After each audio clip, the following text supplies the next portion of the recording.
ఓం నమో భగవతే శ్రీ వాసుదేవాయ నమ. ఓం నమో భగవతే శ్రీ అరుణాచలేశ్వరాయ నమ. ఓం నమో భగవతే శ్రీ దత్తాత్రేయాయ నమ. ఓం నమో భగవతే శ్రీ రమణాయ నమ. ఓం నమో భగవతే శ్రీ గణేశాయ నమ. భగవద్గీత 4వ అధ్యాయము జ్ఞానయోగము సంస్కృత శ్లోకములు 11 నుండి 20.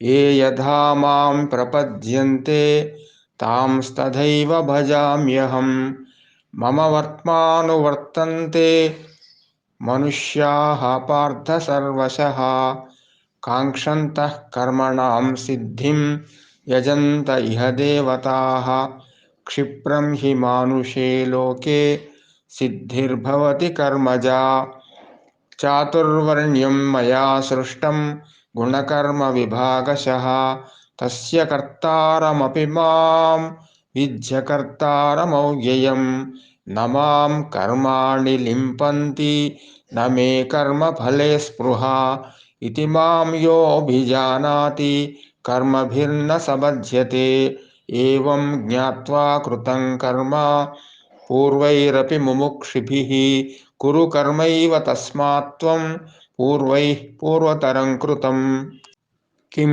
కర్మ కిమకర్మేతి కవయోప్యత్ర మోహితాః తత్తే కర్మ ప్రవక్ష్యామి యజ్ఞాత్వా మోక్ష్యసే శుభాత్ కర్మణో హ్యపి బోద్ధవ్యం బోద్ధవ్యం చ వికర్మణః అకర్మణశ్చ బోద్ధవ్యం గహనా కర్మణో గతిః కర్మణ్యకర్మ యః పశ్యేత్ అకర్మణి చ కర్మ యః స బుద్ధిమాన్ మనుష్యేషు సయుక్తః కృత్స్న కృత్ యస్య సర్వే సమారంభాః కామసంకల్పవర్జితాః జ్ఞానాగ్నిదగ్ధకర్మాణం తమాహుః పండితం బుధాః త్యక్త్వా కర్మఫలాసంగం నిత్యతృప్తో నిరాశ్రయః కర్మణ్యభిప్రవృత్తోపి నైవ కించిత్ కరోతి సహ. 4వ అధ్యాయము జ్ఞానయోగము సంస్కృత శ్లోకములు 11 నుండి 20 సమాప్తము. భగవద్గీత 4వ అధ్యాయము జ్ఞానయోగము సంస్కృత శ్లోకములు 11 నుండి 20 తెలుగు అర్థములు. ఓ అర్జున, ప్రజలు నన్ను ఏ విధముగా పూజిస్తారో ఆ విధముగా మాత్రమే నేను వారిని అనుగ్రహిస్తాను.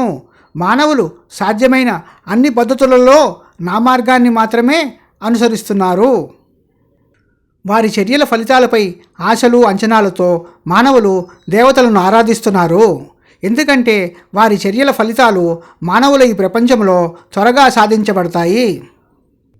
బ్రాహ్మణులు, క్షత్రియులు, వైశ్యులు మరియు శూద్రులు అనే 4 కులాలను, సాత్వికము, రాజసము మరియు తమస్సు యొక్క 3 సహజ గుణాలను, వారి వర్గము యొక్క లక్షణాల ఆధారముగా నేను వాటిని విభాగాలుగా మరియు ఉపవిభాగాలుగా విభజించాను.